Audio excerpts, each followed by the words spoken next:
কোন মানুষ যখন মারা যায়, কাফন যখন তার পরানো হয়, ওই মুর্দা কিন্তু বুঝতে পারে। ভাইরা গো, ওই মুর্দা আফসোস করে বলতে থাকে, ওরে আমার আওলাদুর, আমার সন্তান, আজ আমি কি অন্যায় করেছি রে। আজ রাতের পর রাত, দিনের পর দিন আমি তোর জন্য কোথায় না দৌড়েছি বাবা। ও ছেলে, রাত 2:30টার পরে আমি সবজি নিয়ে বাজারে গেছি বাবা। আজকের তোর গালে আহার জোগাবার জন্যে আজ আমি মরে গেছি, আজ আমি দুনিয়াতে চলে গেছি বাবা। আজকের মাটি তোমার জন্য তুই পাগল হয়ে গেলি, একবার কি তোর চিন্তা নেই? আমি তোর বাপ, আজকের সুন্দর ঘর বেঁধেছি বাবা, এই ঘরে একটু রাখ বাবা, এই ঘরে আমি একটু থাকি, আমি একটু থাকবো বাবা। আমি দুনিয়াতে চলে গেছি বটে বাবা, কিন্তু ঘরটা একটু দেখেলে। ও ভাইরা, বাবাজিরা গো, গ্রামবাসী ব্যস্ত বাবা, লোক কুটুম ব্যস্ত, সব ব্যক্তি ব্যস্ত। আর দেরি নেই, এক্ষুনি কবর করা হয়ে গেছে বাবা, গোসল দেওয়া হয়ে গেছে, কাফন পরানো হয়ে গেছে। সামনে রেখে ইমাম সাহেব জানাজা শরীফ পড়বে। জানাজার পরে এইবারে 4 জন গাড়ি করে নিয়ে আপনার নিজের বাড়ি পৌঁছে দেবে বাবা। ও ভাইরা, সারা জীবন যে বাড়ি বাড়ি করে আপনি ব্যস্ত ছিলেন, এত কষ্ট করেছেন বাবা, আজকের এলাকার বাজার থেকে রং নিলে ভালো লাগবে না। হাবড়ার বাজারে গেছেন, সুন্দর ডিজাইনি রং আপনি ম্যাচিং করে এনেছেন, আপনি বাড়িটা লাগাবেন বাবা। কিন্তু একবার চিন্তা করলেন না, কাফন পরার পরে যে কবরের বাড়িটা, ওই বাড়িটা একবার কি আপনি রং টং করলে বাবা? ও বাড়ি একটু ডিজাইন করেছে, হ্যাঁ, রাস্তার ধারে বাড়ি, এত সুন্দর রং লাগিয়েছে, রাস্তা দিয়ে যাচ্ছে লোক কত ভালো বলছে বাবা। সত্যি ছেলেটার, হ্যাঁ, আপনার বোধগম্য আছে, হ্যাঁ, সত্যি ছেলেটা, ওর আজকের ডিজাইন কেমন করে লাগাতে হয় ছেলেটা জানে। এত সুন্দর বাড়ি, এত সুন্দর ডিজাইন, এত সুন্দর রং আজকের করেছে, মনটা ভরে যাচ্ছে। কিন্তু একবারই রাস্তার লোকগুলো বলেছে যে তোর কবরের বাড়িটা কি ডিজাইন করেছে একটু বল, হ্যাঁ, কবরের বাড়িটা কি রং লাগিয়েছিস বল। তোর বাড়িটা হাবড়ার বাজার থেকে রং এনে ম্যাচিং করে লাগিয়েছিস, কিন্তু তোর কবরের বাড়িটা কোন রং এনে তুই লাগিয়েছিস বল। হ্যাঁ, আজকের আন্দাজে দৌড়চ্ছ বাপ, ছুটছ, ছেলের মায়া, মেয়ের মায়া, পাগল হয়ে যাচ্ছ। জি, আজকের ওদের কিছু করে দিয়ে যেতে হবে আমার। এই আজকের ওদের চিন্তা করে তুই পাগল হচ্ছ, তোমার নিজের চিন্তা করেছো বাপ? তোমার নিজের পুঁজি কিছু নিয়েছো? জি, আজকের আমি আপনাদের কাছে বলতে চাচ্ছি, সময়টা লস করো না বাবা। আমি তুমি বাঁচবো তো 70 বছর, আমি তুমি বাঁচবো তো 65 বছর, আমি তুমি বাঁচবো তো 60 বছর।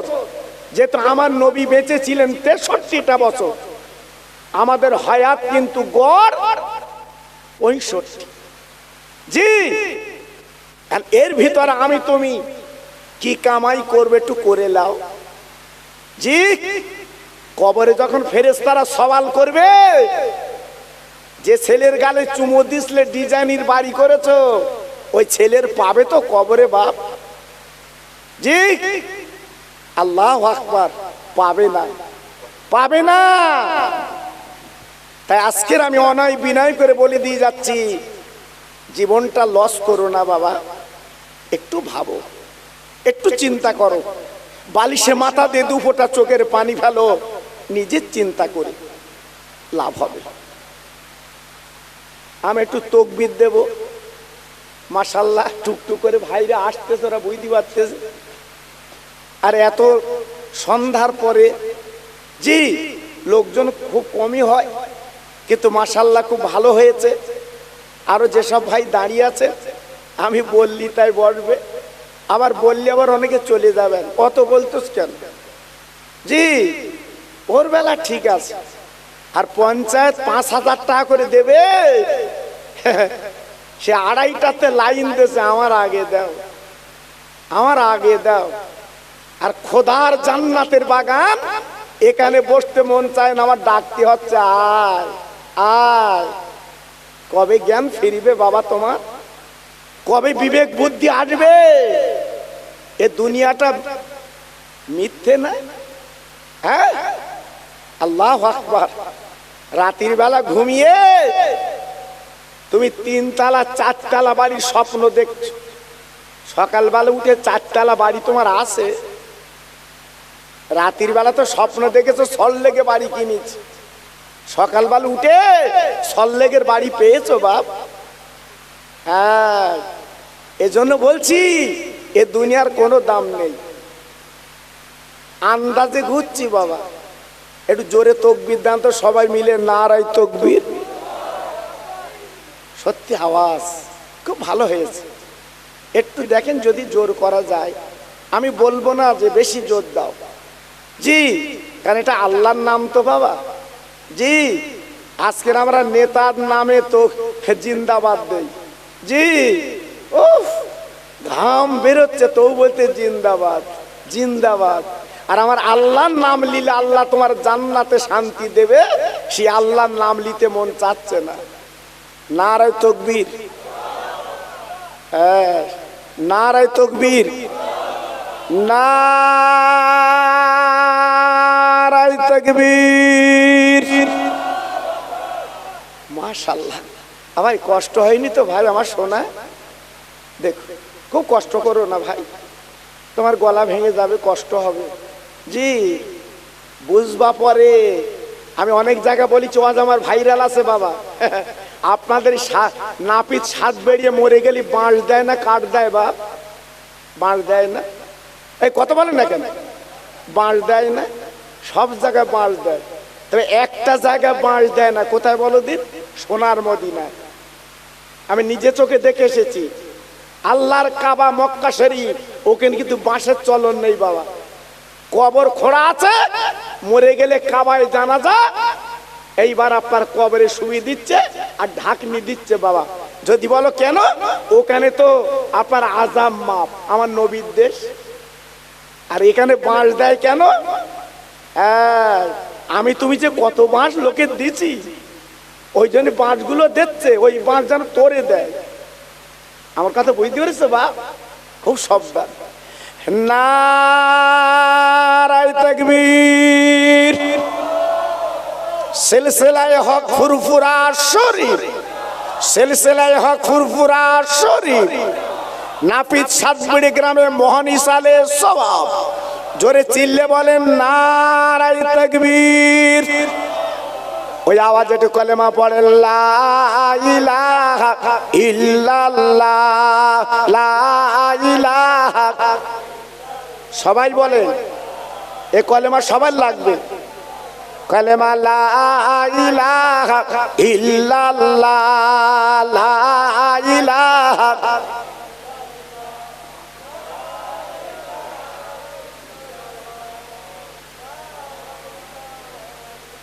লা ইলাহা ইল্লাল্লাহ মুহাম্মাদুর রাসূলুল্লাহ, হাসবি রব্বি জাল্লাল্লাহ, মাফি কালবি গায়রুল্লাহ, নূর মুহাম্মদ সাল্লাল্লাহ। জোরে জোরে লা ইলাহা ইল্লাল্লাহ, লা ইলাহা।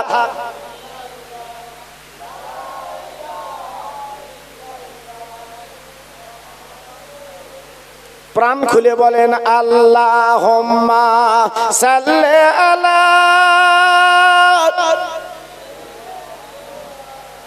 খুব সুন্দর হচ্ছে। ওয়ালা আলে।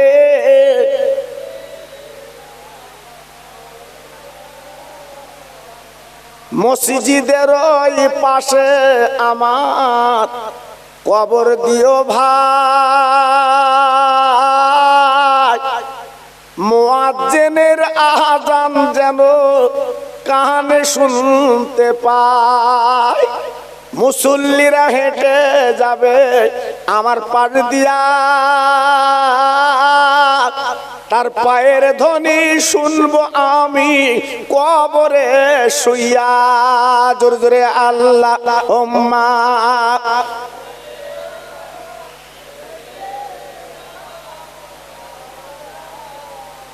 ওয়ালা আলে।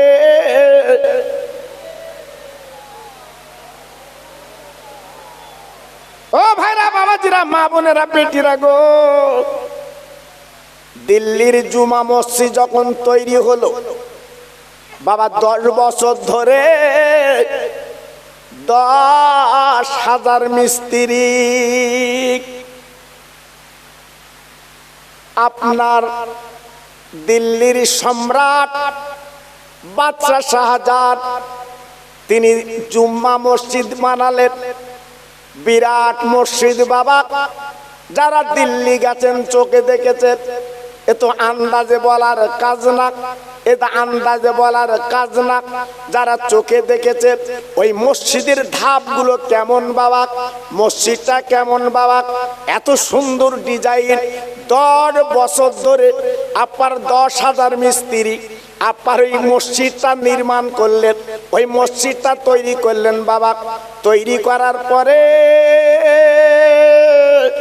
ওই দিল্লির জুমা মসজিদে যিনি ইমাম বাবা, নামাজ যিনি পড়াবেন, ইমামতি যিনি করবেন বাবা, দুনিয়ার অন্য কেউ না বাবা, দিল্লির সম্রাট বাবা বাদশাহ শাহজাহান, উনি হলো দিল্লির জুমা মসজিদের ইমাম। ও ভাইরা রে, দিল্লির জুমা মসজিদের নামাজ পড়ালেন। নামাজের পরে রাতের বেলা স্বপ্ন দেখছে, ও দিল্লির সম্রাট, এই জুমার নামাজ পড়েছো বাবা, তোমাদের নামাজ কিন্তু হয়নি বাবা। দিল্লির সম্রাট স্বপ্ন দেখার পরে কেঁদে কেঁদে কেঁদে কেঁদে বাবা চোখের পানিতে বালিশটা তার ভিজে গেল। আরে আল্লাহ, এত টাকা খরচ করে মসজিদ বানালাম, আজকে আমাদের নামাজ কেন হলো না? আমি রাতের বেলা কেন স্বপ্ন দেখলাম? আবার পরের জুম্মায় উনি নামাজ কালাম পড়ালেন। নামাজের পরে রাতের বেলা আবার স্বপ্ন দেখলেন, ও দিল্লির সম্রাট বাদশাহ শাহজাহান, আপনাদের নামাজ কিন্তু হয়নি বাবা। ও ভাই, আবার চিন্তা পড়ে গেল, আল্লাহ, আমি এত টাকা খরচ করে মসজিদ বানালাম, এত মিস্ত্রি দিয়ে আজকের মসজিদ বানালাম, আজকের আমি দিল্লির সম্রাট, আজকের কেন নামাজ হয় না কেন? কারণটা কি? চোখের পানি ফেলতে লাগলেন। যিনি ভারতের সম্রাট আপা হলে তিনি কি করলেন? আবার তারপরে জুম্মা নামাজ পড়ালেন। নামাজের পরে আবার স্বপ্ন দেখতে লাগলেন, ও দিল্লির সম্রাট, শুনে নাও, জেনে নাও, তোমার নামাজ এবং ওই মসজিদে কিন্তু নামাজ হলো না।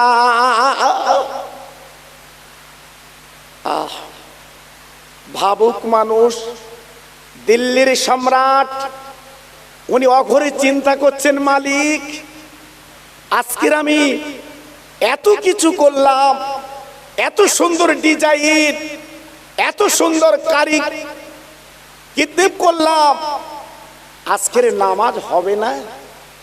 উনি চিন্তা করলেন। পরে রাতে স্বপ্ন দেখছে বাবা, ওই মসজিদটা তুমি ভেঙে আবার নতুন করে মসজিদ বানাও।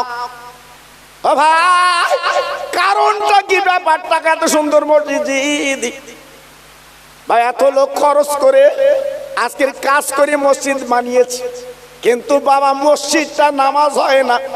রাতের বেলা স্বপ্ন দেখতে মসজিদটা ভেঙে দাও বাবা, ভাঙতে হবে।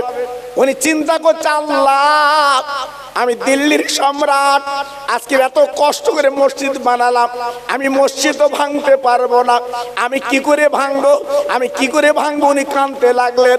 তাই সকালবেলা ফজরের নামাজ কালাম পড়ে বাবা এইবার মন্ত্রী মহলে বসে গেলেন। ও দিল্লির মানুষেরা, আমি রাতের বেলা স্বপ্ন দেখছি আজকের দিল্লির মসজিদে আমাদের নামাজ কিন্তু হচ্ছে না। কেন? এত টাকা খরচ করলেন, এত মিস্ত্রি লাগালেন, আজকের এত সুন্দর ডিজাইন করলেন, আজকে নামাজ হচ্ছে না কেন? মসজিদের যে মেম্বার, মসজিদের যে ইমাম যেখানে দাঁড়ায়, ওই জায়গাটা কাবার দিক হয়নি বাবা। ওই দিকটা আমরা যেমন মসজিদ আপনার নাপিস হাত বেরিয়ে নামাজ পড়ার পরে আপনাদের ইমাম যেখানে দাঁড়ায়, ওই ইমামের জায়গাটা কিন্তু পশ্চিম দিকে আছে বাবা। জি, এখন উনি সংবাদ পেলেন, বুঝলেন যে ওই দিকটা, ইমামের দিকটা কাবার দিকে সম্পূর্ণ যায়নি। এই জন্য 3 দিন স্বপ্ন দেখছে, নামাজ হয়নি। দিল্লির সম্রাট আলিম ওলামার ডাকতে লাগলেন, ও দিল্লির আলেমেরা, আমি মসজিদ আজকের ভাঙতে পারবো না, এক ইট যদি আমি ভাঙি আমার কলিজাটা ধ্বংসে যাবে। আজকের বলো বলো ফতোয়া দাও, কি করা যাবে? দিল্লিবাসীরা, দিল্লির আলেম ওলামারা এইবারে চিন্তা করতে লাগলো যে তাই তো এত বড় আজকের মসজিদ বানানো হলো, কিন্তু নামাজ যদি না হয় বেকার।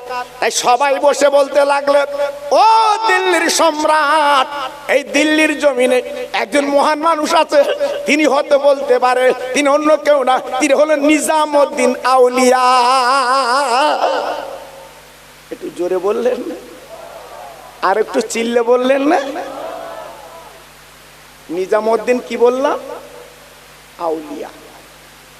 দিল্লি তেনার মজার আছে বাবা, দেখে আসবে। আপনার যারা দিল্লি গেছেন, আগ্রা গেছেন, আজমির গেছেন, জি তারা নিশ্চয়ই দেখেছেন, জি তারা নিশ্চয়ই দেখেছেন চোখে নিজামউদ্দিন আউলিয়ার কবর। জি, আল্লাহু আকবার। এত বড় আল্লাহর ওলি, ওনার আবার ইতিহাস ছিল আলাদা। উনি আগের জীবনে উনি এত বড় যোদ্ধান ছিলেন, পালোয়ান ছিলেন, কয়েকটা মানুষকে উনি খুন করেছে। তাই আগে বলা হতো নিজাম খুনে। জি, নিজাম খুনে। যেমন আমাদের মধ্যে কিছু আছে বাপ, সারা জীবন নামাজ পড়লো না, বুড়ো হয়ে গেছে, দাড়ি চুল পেকে গেছে, হাফ কাশি ধরে গেছে, এখন শুধু টুপি মাথায় দিয়ে চাচা ঘুরতেছে। নগরুগুলো 12 টুপি আর চাচা খোলে না, কিন্তু পিছনের ইতিহাস দেখেছো বাবা? হ্যাঁ, 9 কাঠা জমি 10 কাঠা করে খেয়ে খেয়ে চলে গেছে। জি, পরে জমা টাকা রেখে গেছে, সে টাকা ফেরত দেয়নি। শরীরের গরম, ছেলেদের গরম। জি, এখন চাচা বুঝতে পেরেছে আমার তো মরতে হবে, আমার তো কবর যেতে হবে, কাফন গায়ে লাগবে। আল্লাহর হুকুম সব বর্জন করে এখন টুপি মাথায় দিয়ে মসজিদের আগের কাতারে বসে। জি, নিজামউদ্দিন আউলিয়া উনি ছিলেন একজন খুনে, নিজাম খুনে। একদিন বাবা বাড়ি থেকে রওনা হয়েছিলেন নিজামউদ্দিন। যেতে যেতে যেতে যেতে পথের মাঝখানে ওনার ইতিহাসে লেখা আছে, একটা কলেমার লেখা কাগজ রাস্তায় পড়েছিল বাবা। নিজামউদ্দিন ওই কাগজটা তুলে বাবা প্রথমে চুমা দিলেন বাবা, তারপরে মাথায় দিলেন, তারপরে বুকে দিলেন, বাড়ি চলে গেল। মাকে বলছে, মা, ওরে মারে, একবার তাকিয়ে তাকা, আরবি লেখা কি? মা বলছে, বাবা আমি তো বলতে পারবো না। আল্লাহর আলেমের কাছে নিয়ে যাও বাবা। একটা আলেমের কাছে নিয়ে গেল নিজামুদ্দিন। দেখে বলছে, হুজুর দেখুন তো আরবি লেখা কি? দেখে বলছে, ওরে আল্লাহ নবীর নাম তথা লা ইলাহা ইল্লাল্লাহু মুহাম্মদ রাসূলুল্লাহ। এই নিজামুদ্দিন যেই পড়েছে, যেই শুনেছে আমার আল্লাহ নবীর নাম, আবার দুইবার করে চুমা দিতে লাগলো বাবা। কাগজটা বুকে নিয়ে লাগলো। এইবারে বাড়ি চলে গেল বাপ। সুন্দর কাপড়ে জড়িয়ে আলমারির মধ্যে তুলে রেখে দিল।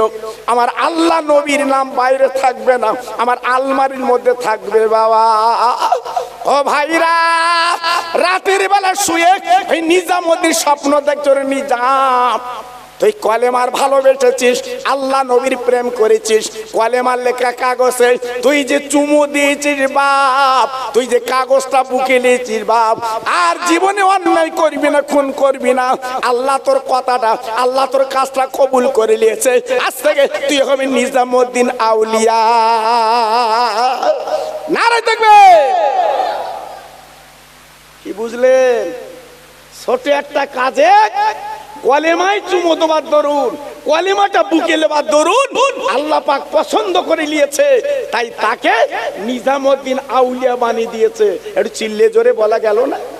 আর একটু জোরে বলতে পারলেন না? আর একটু মহব্বতের সঙ্গে বলা গেল না? কি গো, হ্যাঁ, জীবন পরিবর্তন হয়, করতে হয় জি। তাই বলি আজকে রে, একটু ফেরো বাবা, একটু ফেরো।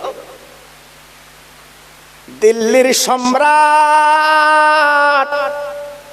লোকজন নিয়ে বাবা নিজামুদ্দিন আউলিয়ার দরবারে হাজির।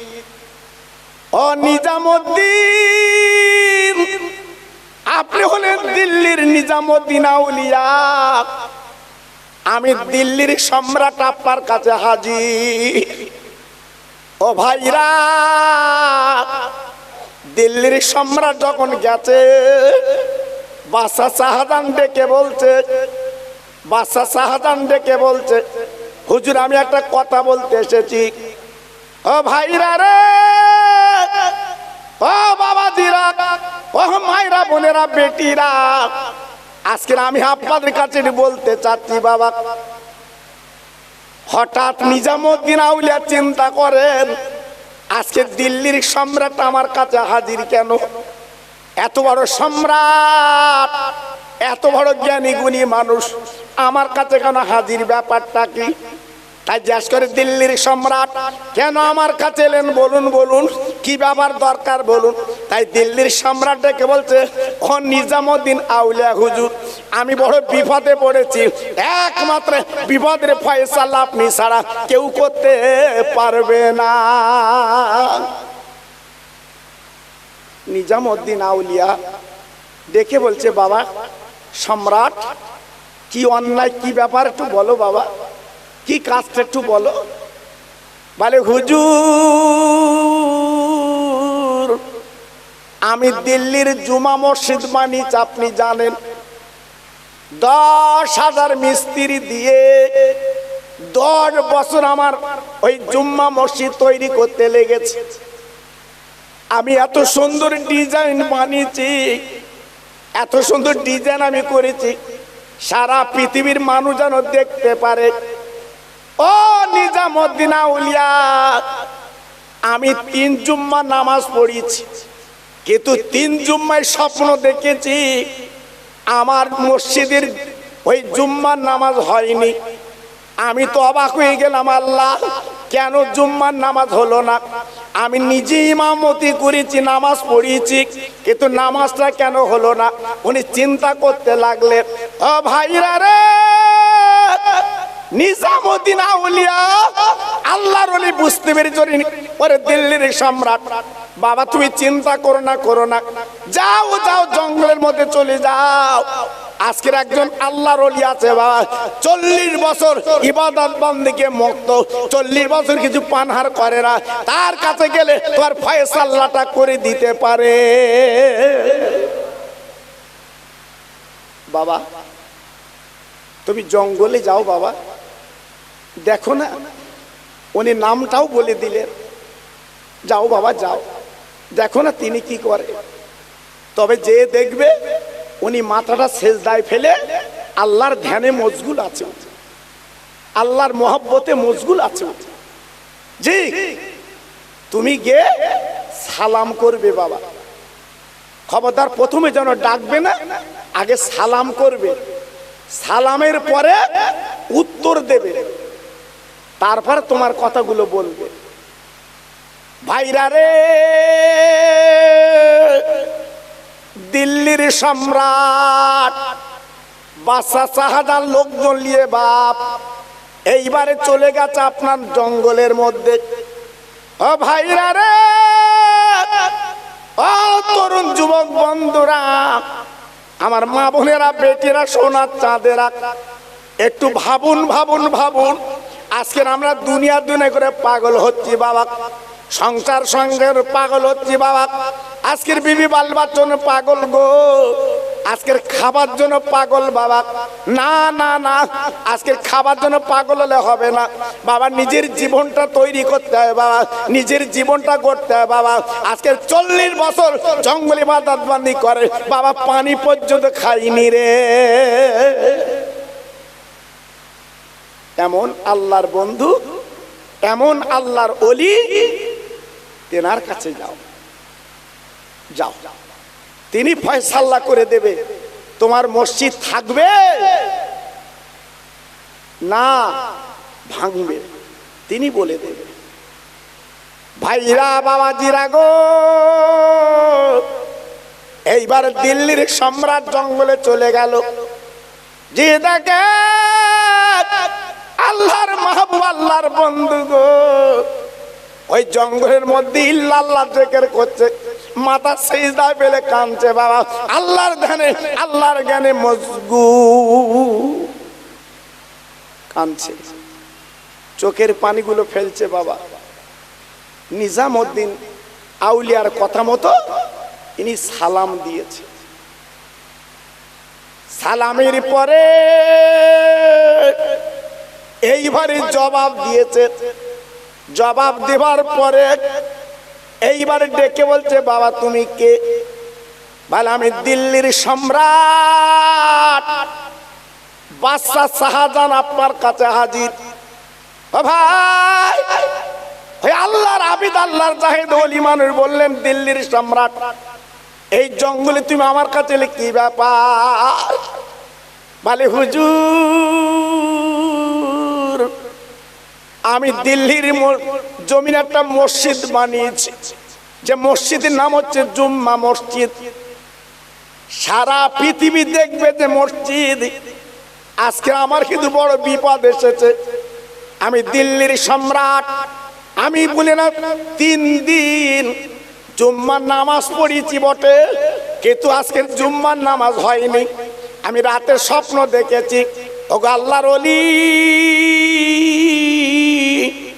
আজকে আমার একটু ফয়সালা করিয়ে দেন আপনি একটু বলে দেন আমি এখন কি করি আমার মাথায় কিন্তু মাথা নেই ও সাতবেড়িয়ার ভাইরা বাবাজিরা আমার মা বোনেরা বেটিরা সোনার চাঁদেরা আজকে আমি আপনাদের কাছে কেন বলছি বাপ আজকের সম্রাট হয়েও কি করবে আল্লাহর ওলিদের দরকার আছে বাবা আল্লাহর বন্ধুদের দরকার আছে বাবা তিনি এত বড় সম্রাট বাবা এত বড় আল্লাহর ওলি বাবা আজকের দিল্লি তিনি চালিয়েছে এই ভারতবর্ষ চালিয়েছে তেনার নাম আকাশে বাতাসে সব জায়গায় কিন্তু ওলিদের আজকের আপনার কাছে ওনাকে কিন্তু যেতে হলো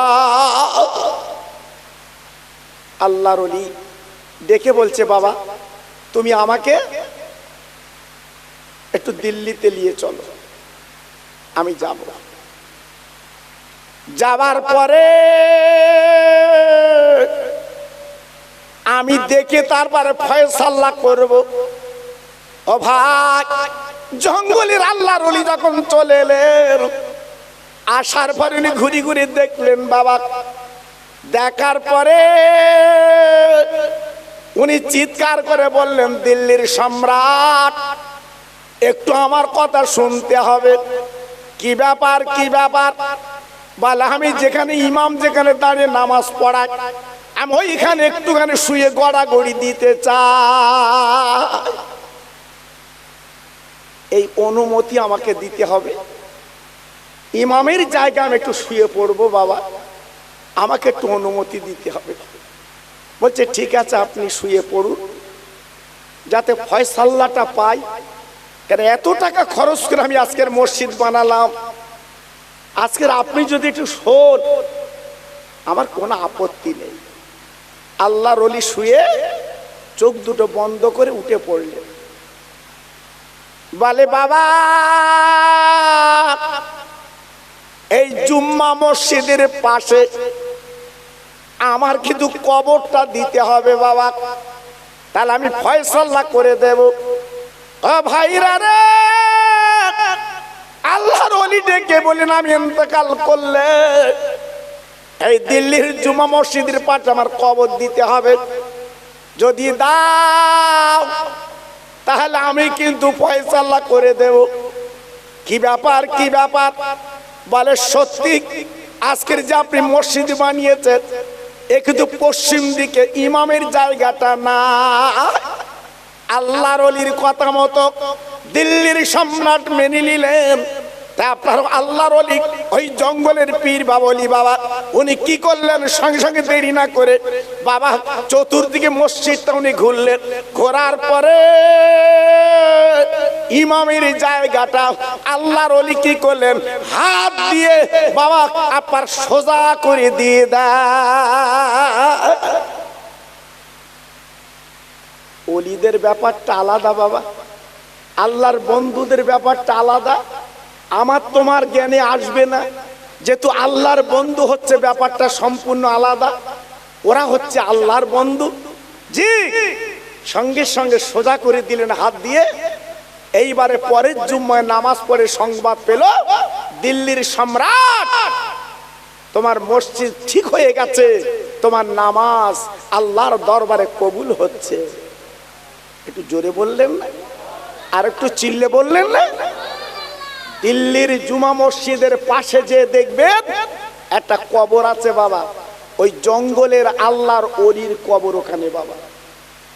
জি, আমার বক্তব্য এইটা, আমি যেটা প্রথম শুরু করেছিলাম, যে মসজিদের পাশে যদি আজকের আমার কবর হয়, খালি মুয়াজ্জিনের আজান আমি কানে শুনতে পাবো। জি, মুসল্লিরা পাশ দিয়ে হেঁটে গেলে তার পায়ের শব্দ আমি কানে শুনবো। জি, এই জন্য আমার এত কথা বলতে হয়েছে। কিন্তু আজকের তো মসজিদের পাশে কি জায়গা দেবে বাবা? হ্যাঁ, এখন তো কবর খোলালেও ঝামেলা বাবা। হ্যাঁ, বাপ লিখে দিয়ে গেছে কবরের নামে, ছেলে এখন ফাঁক দেখতেছে। যদি 1 শতক ফাঁক থাকে, যদি 2 শতক ফাঁক থাকে, জি